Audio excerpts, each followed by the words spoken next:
honored to invite to the stage our global brand president, Jen Foyle. We couldn't be here without her. Oh, she's not coming up just yet. Okay. Pause on that one. We have our role models, Jenna, and we have Kiana Cavey, Berna Annette, also known as Hey Berna, or your best friend and hype financial woman. And we have Samantha Melting with our amazing sponsor, Synchrony. We are also having today's panel moderated by Bychkov-Suloti.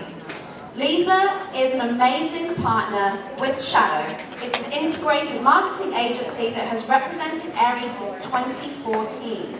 So we launched over 10 years ago, and Shadow has helped Aerie make this inspiring day happen. Lisa knows how to make it as a powerful woman in business, and she's an on-air fashion expert on local and national broadcast programs like The Today Show and Extra. She knows how to craft the perfect quotable soundbite. I actually did my PR training with her. And is never short of a beauty and fashion advice tip. Did I mention she does all of this while running around with 2 boys? Okay, so ladies, please welcome to the stage, everyone. Woo!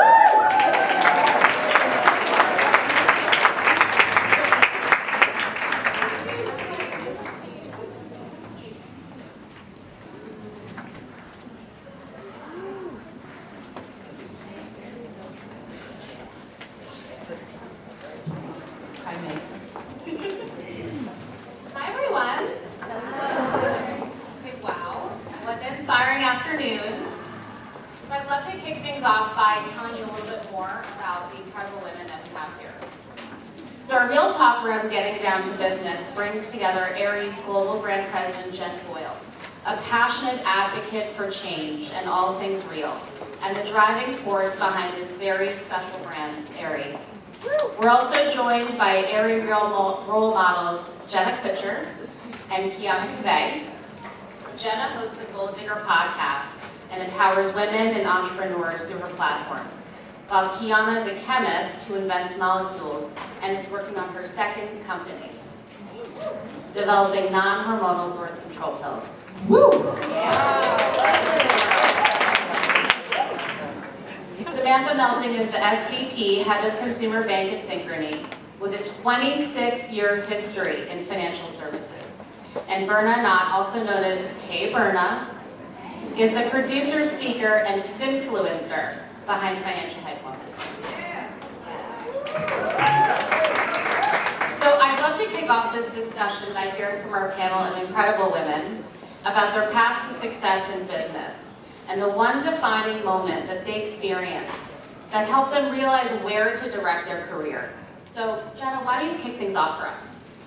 Okay, I have 2 stories that are relatively short that will illustrate it very well. So the first one was over tacos and a margarita with a girlfriend, and it was when I was a wedding photographer, and she was also a wedding photographer. And I remember her saying to me, I have to go out and update my resume because I just can't make a living doing this. And I was so confused because she was way more talented than I was, and I was making money, and I was so perplexed, like, what had I done differently? And I feel like it was in that moment where I was like, I've created a system, and I've proven strategies, and I know a lot more that I could offer to not just her, but to other people. And so that was the first time where I was like, wow, like I have something that is teachable, even though I'm not an expert in this area. And then the second piece was that I had built this successful wedding photography business, but what I didn't realize is that the only way for me to make more money was by me actually physically showing up. And that became very present when we went through a miscarriage and I had to shoot a wedding anyways. And I remember thinking, like, I built something so freaking cool. However, if I don't show up today, I can't pay a mortgage. And I think it was this shock of like, this isn't scalable. I've built a ladder on something, I'm climbing a ladder that I've built that I don't even want to climb anymore. And so that was the second colossal shift where I was like, I have to figure out a different way to do this where I can choose how and when I show up for work. So first I want to thank everyone here, all the people that have showed up. It's been an amazing day, and I wanted to thank shadow, and my team. I looked around and I saw some of my team that came in from Pittsburgh today just to make it, and there's a lot of conversation about travel, and everyone just has really showed up today, so I wanted to thank everybody.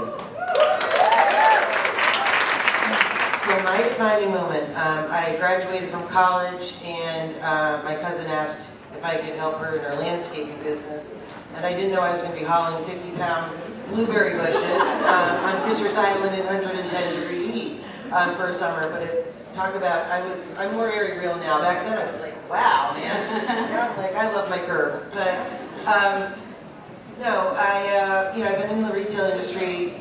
I used to laugh, I keep on saying 23 years, and actually it's been 32 years. Every time I talk to somebody, I'm like, yeah, I've been in retail for 26 years. I know, 22, 23, no, 32.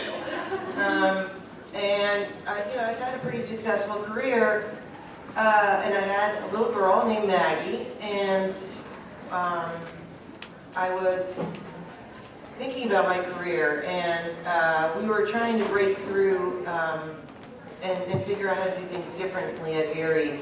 We were up against a huge competitor, Victoria's Secret, an amazing brand, by the way. Les built an incredible brand, a $14 billion brand, so I respect everything he's done, but I did realize the way women were being portrayed in the media wasn't necessarily right. And I took this job at Aerie because I thought somebody could break in and do something different in the intimate apparel sector. And so two things happened. One day, my daughter, she was younger, but I did reflect back on it when I joined the Aerie team. She said to me when she was 7 years old and she looked in the mirror, she asked me if she was beautiful. And I said, Maggie, everybody is beautiful from the inside and out. It just really, that was one thing I reflected back on because we were having a tough time breaking in. I joined Aerie in 2010, and now 10 years later. And it was really 2014 where the creative team and myself, we were all considering or figuring out how we're going to break into this industry. It's owned by one big brand, and it stands for something entirely different. And we were walking through our marketing campaign one day, and the team said, Jen, we just want to show you, these models aren't airbrushed. Literally, I took a minute and I laughed. I said, what do you mean they're not airbrushed? They're models. Who would airbrush a model? Who would ever think of doing this? And so it was that day for me that I said I could do something different. I could use the platform and this business platform that we have, but also we could celebrate everybody and be a very inclusive brand, and that's really how it happened.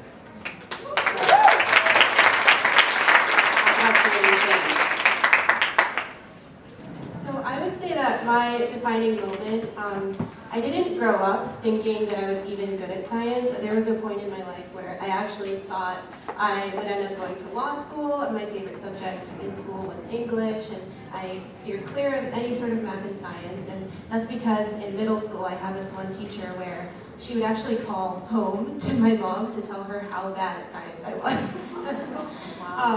So then I ended up moving to New Orleans from Florida, and I had this amazing group of teachers. I went to a very small, it was, charter school. And so they started mentoring me, and then I did research one summer at a local university, and then one day, one of the teachers, like when I came back to school from the summer, said that I should enter the science fair, and I thought, oh, I didn't even realize, like I was doing this research like to make some extra money. And then I ended up submitting the project on a whim. Literally, if you look back through pictures, the board that I submitted to that first local science fair, I ran out of printer toner because I had waited so long to make my presentation board that it was actually like half green and then it like was a gradient like into a bluish color. But my project was about the ocean, so I like could play it off. But I actually missed that award ceremony because I had a robotics competition, and my mom calls me on the bus ride home and says, Kiana, you won the whole fair. Like, they're sending you, like you won the whole thing, they're sending you to the international fair now because that's the next level. And at that point I was like, oh, that's pretty cool. Like, maybe I should do a better board this time. So I did the board, but at that point I was still going, like, just to have a good time, thinking, all right, I don't know how this one happened, but there's for sure no way that the international fair is gonna go well for me. So I went with very low expectations. And I remember the awards ceremony at the international fair. It looked like a legit concert. Like the lights, they were purple and like pink, the lighting, it was massive. I think there were 2,000 people there who had all won their local fairs around the world. And during the awards ceremony, they get to like second place, and at that point, I'm like this in my chair, like on Facebook, because I'm thinking like, I know I'm not gonna win anything, but like, let me just, you know. And then they called my name. And they panned the camera like over to me. I remember, and at the end I was chewing gum, and my mouth was like. So it was a hilarious moment, but what I also realized was like, oh, like, so maybe I'm good at this, you know? And from there, I ended up reaching back out to the lab I was working with to do more research with them, and it turned into a way bigger project than before, so, yeah. I love that story. So, in my role, I have the opportunity to mentor a lot of women and men alike. And one of the things that I've always been really passionate about is not only female financial empowerment, but just empowerment in general. And I've had fantastic mentors throughout my life that have helped me get to where I am today, and so I love to mentor others. And one of the things that I tell the people that I mentor is, there are a couple of things that I've learned throughout my career, and one of those things is be bold and take risks. And the reason that I tell them that is it actually goes back to my defining moment. So I used to be extremely shy, and I was very afraid of failure. And that held me back.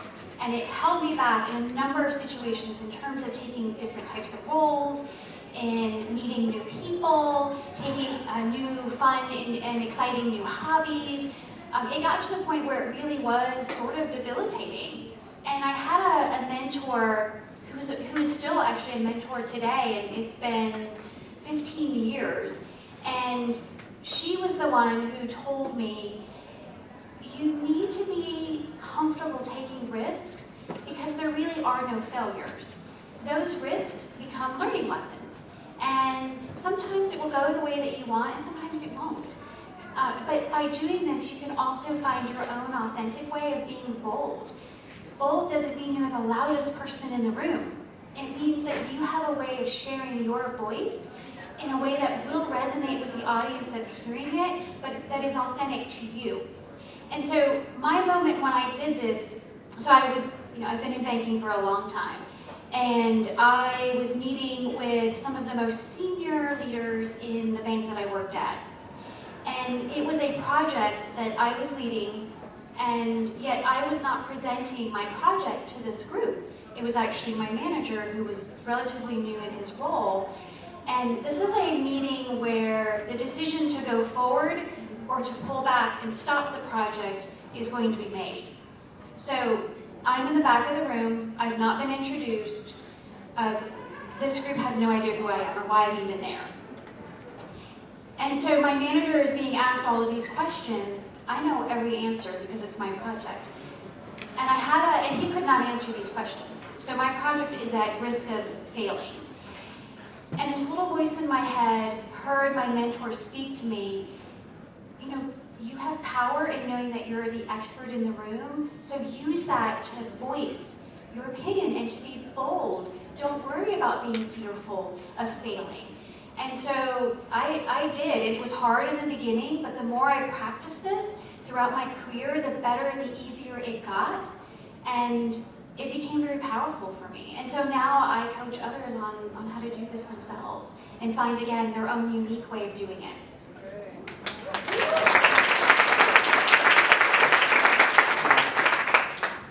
Okay, I'm going to take us back. The year is 2015. Not that far back. Not that far back. It's back then. unlike Samantha, who has amazing experience and years of experience in finances, I am a person, actually, a lot like Kiana's story. I was like, I'm not a science person, math, whatever, English, PR, let's go. Again, the year is 2015. I'm eating Cheez-Its over my laptop in my apartment, shared with 4 other girls in Nob Hill, rent-controlled. Can't afford that place by myself, no way. Eating Cheez-Its over my laptop. And I had recently developed this sort of new interest, new language, hobby in personal finance and learning how to budget. The year before, I was living here in New York City, an extremely broke freelance writer and video producer who also worked for the YMCA, with $38,000 in student debt and $12,000 in credit card debt. So again, laptop Cheez-Its. I'm there, and I had just opened all the tabs of all the personal finance bloggers, podcasters, authors, like Instagrammers that people were recommending to me. Anytime I talked about, I'm kind of learning how to budget, people were like, oh my God, here's all my favorite people. Oh, I gotta blah, blah, blah. I was like, all right. I opened all the tabs and I was like, I'm ready to be eliminated. And then I realized every single one of these tabs were voices of older white men. Every single one. And I sort of blinked, like, that's not true, that's just a weird pattern. I'm not good at spotting patterns, let me double check. White dude, white dude, white dude, white dude, white dude. And that really blew my mind because money problems are obviously not exclusive to white folks, or men, or to older white men, or even to people who work in finance. I couldn't be any more different than the people that I was reading podcasts for and books for. And as I like to say, that's the moment I realized that the personal finance world and the money world is hella male and hella pale. And I was like, what? And so that moment super blew my mind, and it made me think, if I just start to share what I'm learning about money, about the very basics of budgeting, of saving, of paying off debt, would that resonate with people differently? Because I am not at all like any of these people I'm listening to. Their cultural backgrounds, their ethnic backgrounds, their financial backgrounds are so different from mine. If I start to share my experience, will that resonate at all? And it did, and it does, and it's why I'm sitting on this stage. But I am really grateful to that moment where I realized, like, oh, this world is not built for me. And there's no one in this world that's speaking to me about a thing that I really care about, and so can I step in and be that voice that I don't see? And I guess I can.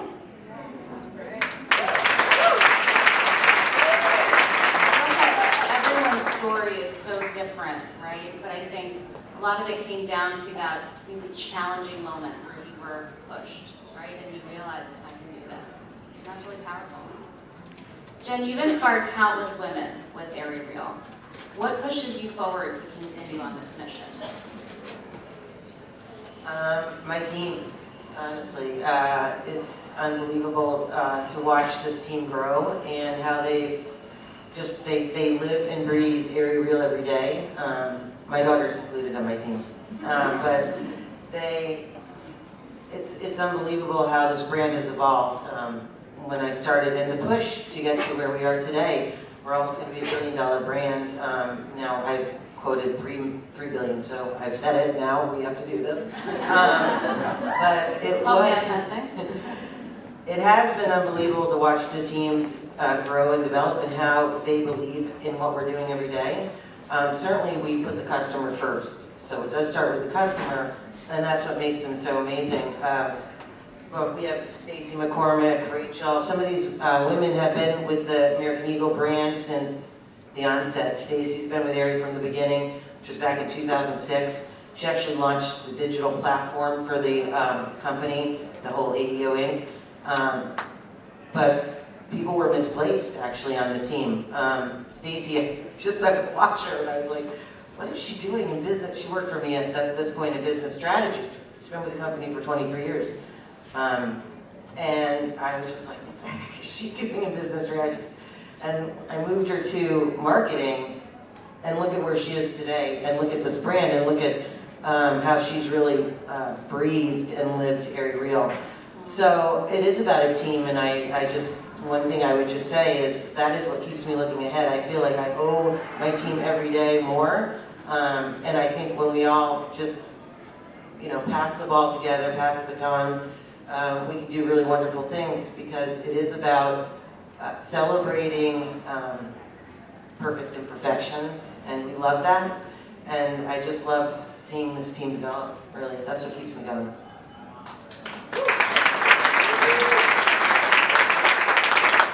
So Jenna, you inspire women to go after their biggest dreams on your podcast and all of your platforms. So what advice can you offer women to find balance that are juggling all those various aspects of their lives? I don't think balance exists. I think that there is no such thing as work-life balance. I think there is work-life integration, where I can go from being a mom nursing a baby to on a podcast interview at the drop of a hat. I've had to learn how to shift and mold and fit into a place that isn't labeled constantly. I can't just say, this is my mom moment, this is my CEO moment. They can unfold simultaneously. But I also am over the hustle mentality. There are seasons and times and places where hustle is required. However, that should not be your autopilot. That should not be your sense of normal. I think what's wrong with the world, in one sentence or breath, is just that women are constantly told to do more and to be more. And what if we could just be enough and figure out what that looks like for us? And it's going to look different for every single person. And so I think that if we can continually come back to, like, where is my inner peace and what does that look like in this season, it gives us the permission to constantly change and evolve and honor wherever we're at in our lives. And I think we as women, especially women with careers, have really hard decisions that we have to make when it comes to our life vision of all of the roles that we want to fill and we desire to fill, whether it's becoming a mom or getting married, and all of these ideas that we have to do all these things in order to find success. And so I think my real passion these days is not necessarily promoting the hustle, but promoting the freedom that can be bought from when you actually own what success looks like for you. I resonate hard with that. Kiana, your award-winning scientific work has made you a real change maker, which is also a big theme for Aerie this year. What are some of the biggest challenges that you've faced in your work, and how have you overcome them? And as a follow-up, do you have any advice for others? So I would say one of the biggest challenges that I faced was actually an internal one. I think I had gone through so many different social situations where I just felt different, or I felt like because I'm so passionate about this one thing, it's really hard to find people that even relate to me or understand like why I'm so passionate about it. And I would say another internal struggle I was having was just being judged for it, and actually taking all of those other people's opinions into account and letting it affect my mood on a daily basis. And not just the opinions of the people like in my immediate social circles, but I would actually find articles or forums, or I don't know if you guys have heard of Quora, or even on Reddit. There would actually be entire topics started about me, talking about how there's this huge conspiracy. Kiana didn't really win any of those awards. Her parents must be loaded. They must have either hired an engineer to do the work for her, or her parents must be scientists who, just gave her one of their projects. And all of those things just couldn't be further from the truth. And it hurt me so bad to see those things, because I know how I grew up. My mom, for a while, it was my mom and my grandma raising me alone, and they're some of my biggest role models. And I didn't have a lot growing up, so to see those things, they kind of tore me apart. And then one day I woke up and I said, who cares?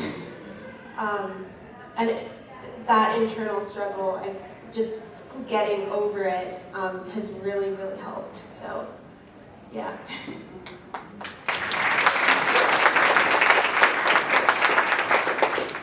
Samantha, as the SVP head of Consumer Bank at Synchrony, you have advocated for how saving can lead to financial freedom and empowerment for women. How can young women create smart financial habits from the onset of their career? So I often say that saving is the foundation to financial health, and that most financial goals do start with you have to save money in order to accomplish it. But in reality, a lot of people struggle with saving, and especially younger women. And there was a Federal Reserve study released that said that 40% of Americans don't have $400 saved. So that's pretty scary to think about that. And are we prepared for an unplanned expense? Or can you take a vacation? Can you pay down your student debt? And so I spent a lot of time actually understanding people's attitudes about money. And I think that's something we need to talk about. Because a lot of times when you talk about saving money, people kind of get a little uncomfortable because they either fall in the camp of they think that you're going to judge them and tell them that they're doing everything wrong, or they're going to think about how they have to sacrifice something in order to do it. And that sacrifice is painful. And so I like to start by just being really real and saying, hey, saving can be hard. I get it. We all know we should do it. So let's talk about how do we shift the attitude and then give you practical steps to start. So for me, it's all about actually thinking about money as a resource, and that you're not a victim to it, that instead you're able to control your own destiny. And when you save money, it's actually an investment in you, and it's an investment in your future, because when you save, you actually have options to allow you to do things in the future that you couldn't do otherwise. And so some quick tips on how to do this is, well, number one, you should always pay yourself first. So when you get paid, pay yourself first and put some of that money into your savings account. And guess what? It doesn't have to be a lot of money. Starting small can yield big results. Even if it's just $5 at a time, what you're doing is establishing that habit and that behavior of paying yourself, and then over time you start to increase that. So then it's $10, and then it's $20. And there are tons of different strategies to help you do that, where you can increase how much you're saving. And so you can do automatic savings, so when your paycheck comes in, you make sure you're moving some of that money over. The other thing too is you have to know where your money is going. If you have no idea what you're spending on your credit cards, or when you're using your debit card or your cash, that's part of the problem. You need to know where you're spending your money, and then you can start to figure out, how can I trim some of these costs so that I can actually invest in me and pay myself? Give me a lot of nods. A lot to say here. Yes. Yeah. I'm a hype woman, so I'm just over here next to her. You are the hype woman. Emotional. And okay, so you make financial literacy accessible, right? Especially to young people. So what are your key financial tips for women? Sure. So, key financial tip is all under the umbrella of loudness, being loud. When it comes to finances, what I mean by being loud is three things. So, one is that women need to talk more about what we make. We need to talk about our salaries. We need to share our fees with each other if you're a freelancer. We need to talk about the times when we get raises, and that will obviously help to lift up the people around you, but it breaks what is so stiff and about the money conversation, is that we're all just zipped up. There's so much shame, there's so much silence about the money conversation. So women in power, women in finance and in business, the more that we share what we make and our salaries, and the more that we can advocate for each other to get raises, the better. Because I can give you like all kinds of cute like budgeting tips and tricks and stuff, but nothing will destroy your debt and or the patriarchy more than women just having fatter paychecks. That's it at the end of the day. One thing that happened this past week is that another sort of internet creator reached out to me and she was like, hey, I saw that you write for this platform, and they approached me to write for this platform as well, and they're offering, I kind of want to talk to you, is it okay if I talk to you about pricing? I was like, girl, done, let's go. And she was like, they're offering me $250. I was like, maybe gonna offer maybe like $300. I was like, listen, I negotiated for $500. They pushed back. I negotiated again, and they agreed. So you go for $500. And she was like, what? I wouldn't even have thought. I'm gonna. But that, like in that small way, it wouldn't have unlocked for her if I didn't share that information. And also, she didn't feel comfortable asking me. So creating that loudness, like between ourselves, literally gets us paid more. I think you should be loud in negotiating. I think once you understand, oh, I'm getting underpaid, which many of us probably are, not only negotiate in your workplace, but negotiate as much as possible. Full transparency, I'm a terrible negotiator because I'm a people pleaser and I just want to be like, you're right, thanks, that's totally right, that means I love you. Practice negotiating as much as possible, not just your salary. You can negotiate your monthly bills. You can negotiate your rent. There are literal scripts online where you can Google how to negotiate Time Warner cable bill. And you can literally read from a script to like what to say when customer service comes at you. Tip, customer service is prepared for this conversation. There's already a whole like funnel of words that they're gonna say at you to like help you negotiate this bill. It's just that we don't ask. So be loud in that way. And the third way is to be very aware of who you're representing. I'm always wearing some like loud shirt whenever I speak. This one says, Anak ng Pinay, I'm Filipino American. And the Filipino dialect is Tagalog. This means daughter of a Filipino woman. And I think it's really important to understand who you're representing on every stage and try to be as loud as possible about all the very particular details of where you come from. I'm so excited to be on the stage because I think there's a lot of people in the room who's like, never seen a Filipina before. Or if you've seen a Filipina, they don't look like me, that's crazy. Is she sure? Yes, I am. So it's so powerful when we see each other on stages and in SVP positions and podcast host positions, because of course, if you can see it, be it, yes, great. But also, the more of us there are, the more we can negotiate for each other, lift each other up, and become massively rich.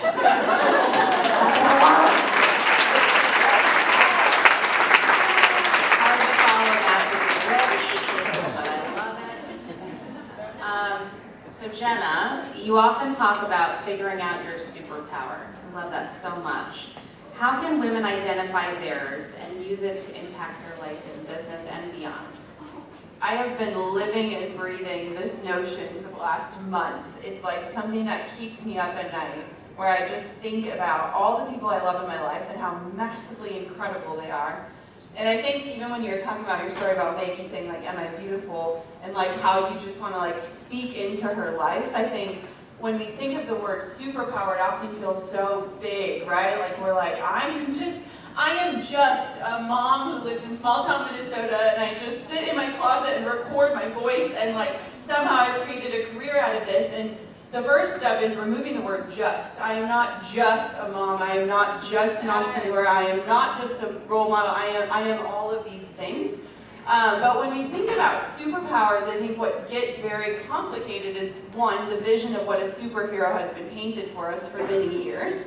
But two, the knowing that we have something to offer the world, and it could be something so simple that comes so easily to us. When you look at these women on this stage, their superpowers are second nature, right? And sometimes as women, I gave this challenge out, and I would love to challenge you all with this today, is to go to somebody who knows you wholly, who sees you, and ask them, like, when you think of me, what do you think of? Or what am I the go-to person for?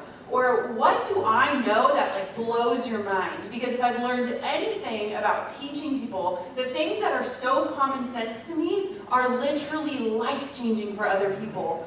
And so I want to simplify the idea of a superhero because we don't need to show up with a cape on, we need to show up with the lessons that life has taught us. And everything that I do to run a multi-million-dollar company out of my closet is because I've realized that I don't have to have it all figured out. I literally have to be one chapter ahead. And you know what? Life has equipped me to be one chapter ahead with all of the experiences I've been served. And so if I can just step into the role of imperfectly leading people, that is a superpower in and of itself. And so if you are sitting here and you're thinking, Jenna, you don't know me, I am just I would love for you to go home and text someone who can speak life into you, ask for help, and just say, what do you think of when you think of me? Because you have so many gifts, and we are no more gifted than you are just because we're sitting on this stage. And so I just think what's so beautiful is that when we figure out that life has taught us something, but that we are so close to our own genius that we didn't even see it, that is when real change happens.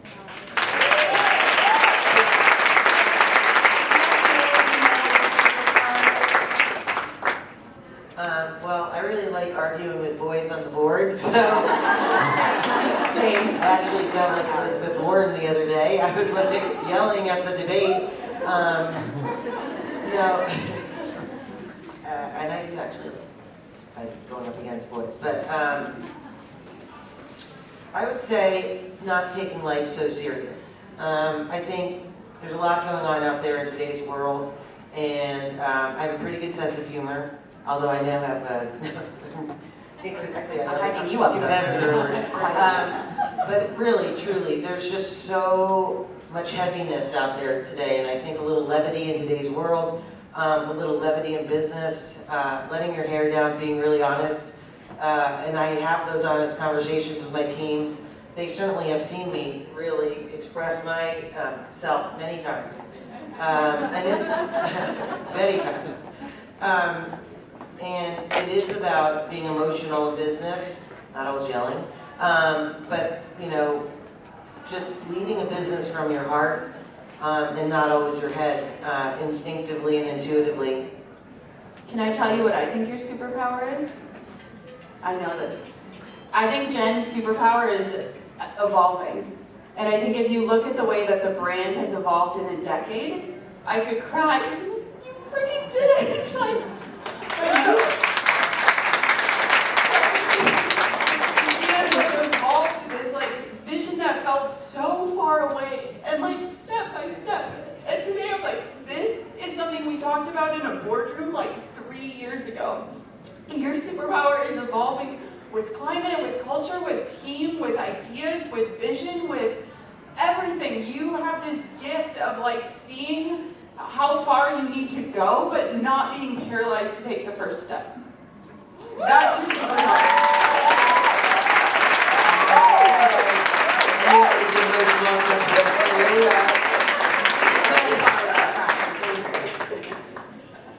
So I have one I'll share because I hope that it changes the way some of you think about things.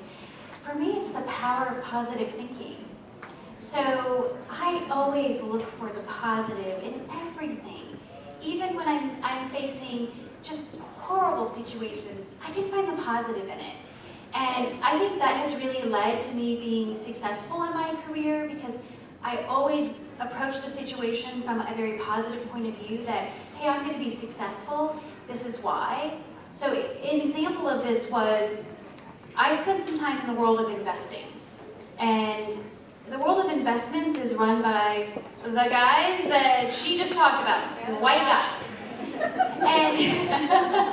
And I had been in a different part of banking all of my career. And so here I am sitting in a room, I'm the only woman in this room of white guys who have been investment bankers their whole careers.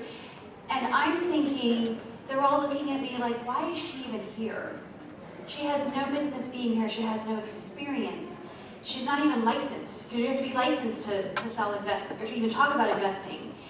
And yeah, I would say I had a moment where I wasn't so positive, but I had to find this place in me where I was like, you know what, there's a reason I'm here.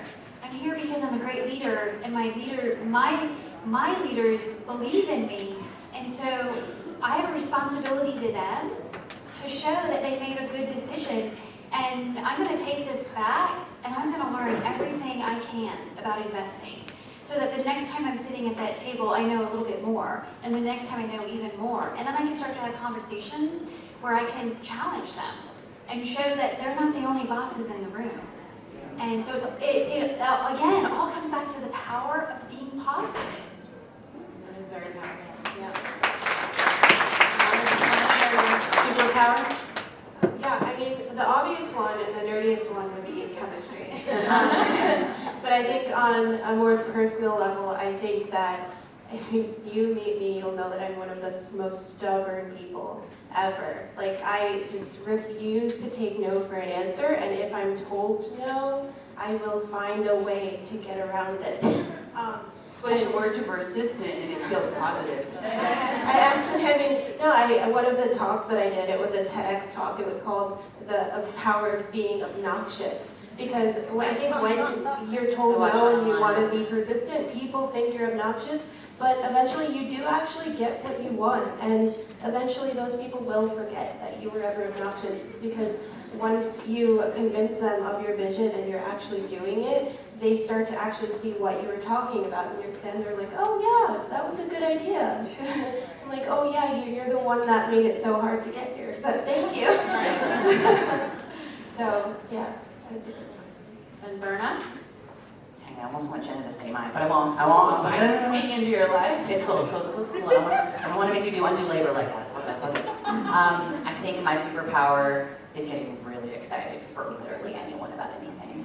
I remember growing up and being like, I was a cheerleader in high school, big surprise, and thinking like, okay, but can I just be a cheerleader like forever, like in life maybe? And I think I've been that for a lot of different audiences.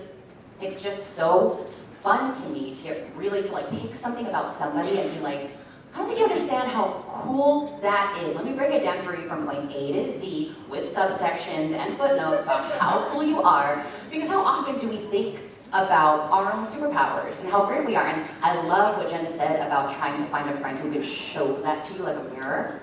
I think my superpower is being able to be that mirror for basically anything.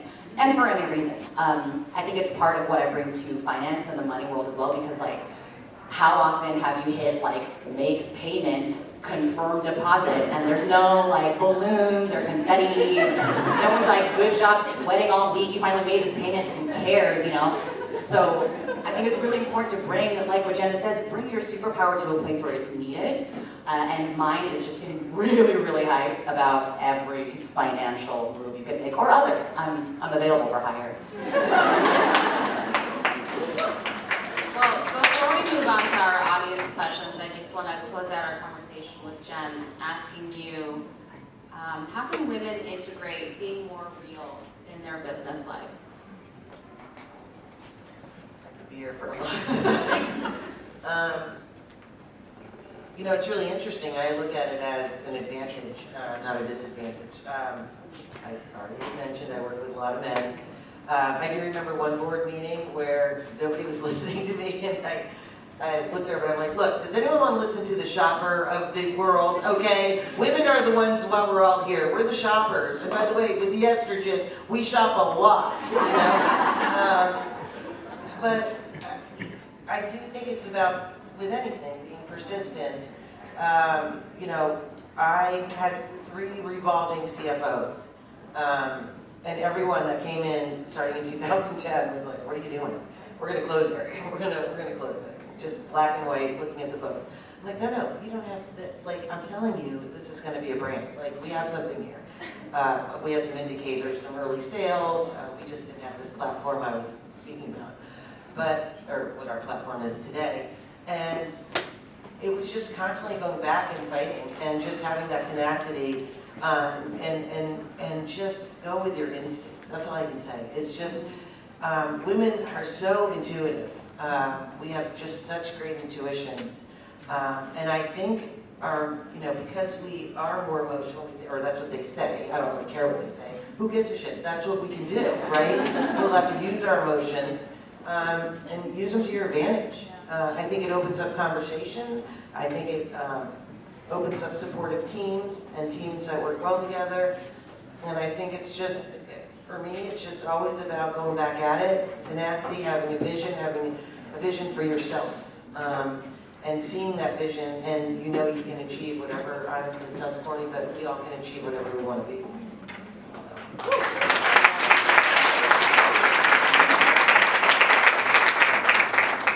So now we'll just open it up to any audience questions. People are pointing. Do it. Hi. Here comes the mic. Hi, my name is Emma. One of my dreams involves creating a very historically male-dominated field. And I was just wondering if you have advice regarding how to fight to be taken seriously without losing myself in that fight. I have thoughts, so many thoughts. This year, I found myself at a lot of tables with a lot of powerful businessmen as the only woman. I've had to pump my boob at a table. I mean, like, you say it like I'm bringing the motherly vibes. But what I've realized, and I've realized this so much lately, being partnered with powerful men, is that we as women have fought for a seat at the table for so long, and we don't need to fight for it. We need to work hard to get there, but once we are there, we have arrived. We are not accountable for anyone else's actions. We are accountable for the way that we show up and what we bring to the table. And I think for so long, it's like women are just like trying to get in, like, notice me, pick me, I'm here, I'm here. And I think that our presence is the one thing that we need to carry forward. And it doesn't have to be obnoxious and it doesn't have to be loud. But when I finally recognize, like, I have something powerful to contribute, and I know things you don't know, and I believed that at the core of my being, they started to pay attention.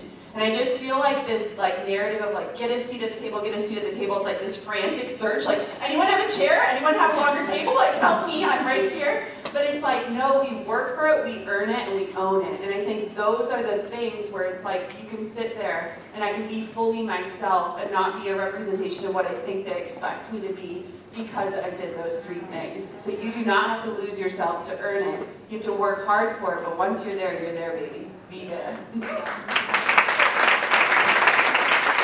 other thing I'll add to that too is, so there's two things I'll share with you.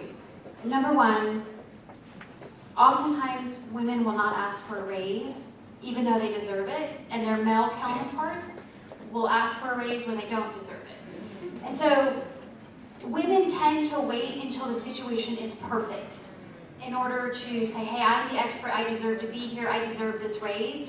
It doesn't have to be that way. Perfection is unattainable. You're good enough. And when you're good enough, then you're good enough.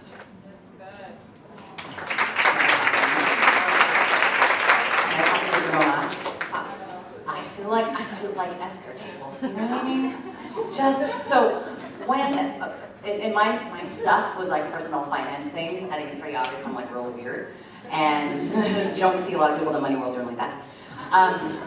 And I've thought about this a lot over the last year because men, white dudes, hella fail. And I realized, like, what if I can create a lane for myself that is so powerful that I don't need them? What if I can, you know, there are like conferences I've stopped going to, and like brands I've stopped working with, and like mastermind web chats that I've like excused myself from because there's this very specific narrative of like we're trying to fight our way to the white dude's table. And I'm like, what if though you have your table over there, right, and I have my picnic blanket outside where we're dancing? It's just like, is there a way that you can find a lane that is so completely unoccupied that can only be filled by you, that is still touching on the things that are important to you? Of course, it's like, there are certain moves and things and rules you have to understand to, I guess, to get noticed or to attain credibility, but I really want to encourage everyone to just be like, you are a table, what? They should be coming to you. Woo.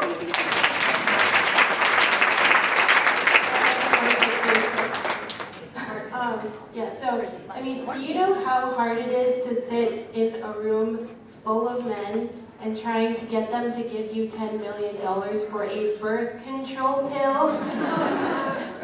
I think one of the things that actually, like, made it successful, like, at least for me, is I think that men can, like, smell fear and, like, intimidation, and it's something that they can actually like expect from us at this point, because we live in a society where we're sort of, I think we focus so much on the fact that we're women walking into a room full of men, and I grew up in an environment where nobody really reminded me that I'm a woman, no one called it out, and so by the time that I was put in these actual like intense situations, I was never thinking about that. I just kind of thought, I'm coming in here because I want $10 million, you know? And I think like having that sort of attitude, like, let's forget gender here. If someone's cutting you off and they're making that now like a standard in this meeting, don't be afraid to cut them back off. That's how we have to think about it. I had a meeting the other day, actually, and one guy went like this to me, and I went, excuse me, and I'm talking, actually. You just have to be confident. If you believe in what you're ready, what you're presenting or where you should be in your life, just go for it. We have time for one last question.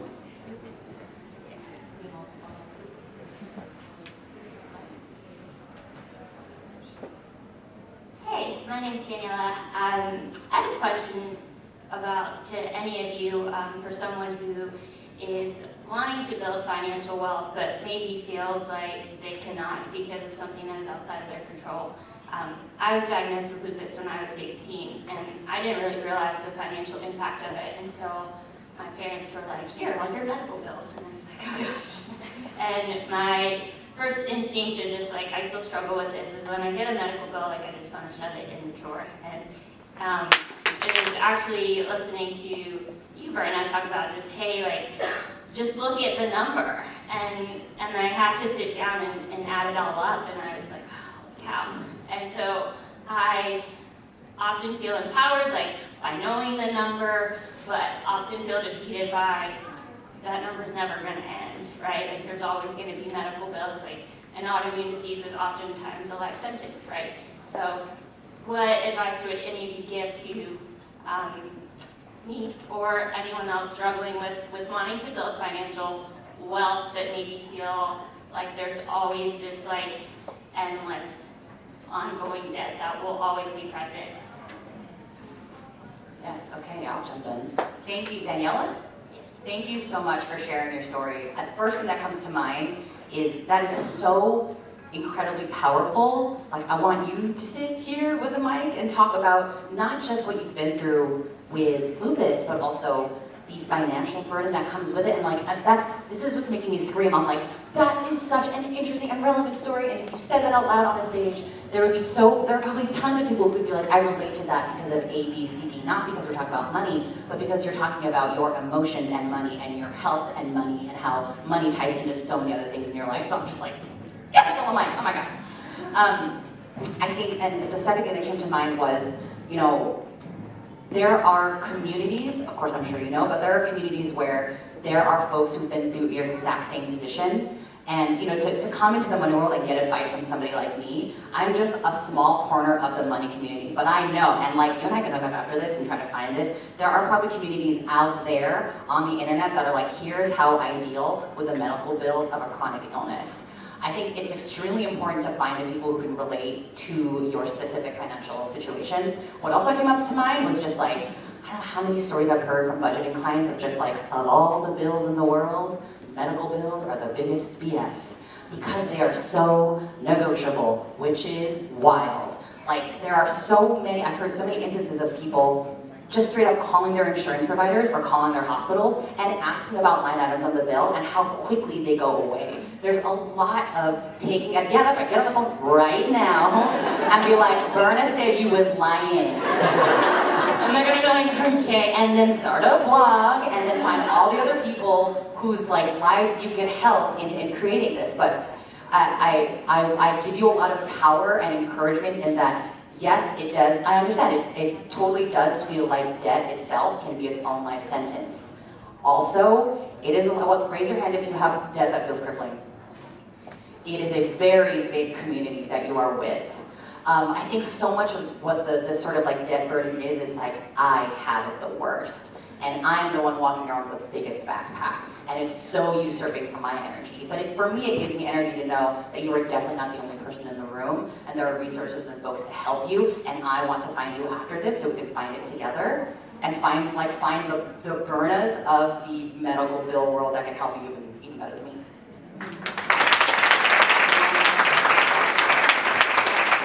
One thing that that came to mind as you were speaking was just knowledge is power, information is power, and you're not even getting yourself to the informed place of trusting that you are smart and resourceful and able to figure that out. And I feel like a lot of times we're so afraid of even looking at the numbers or adding things up that it almost becomes bigger than what it really is in terms of controlling our life.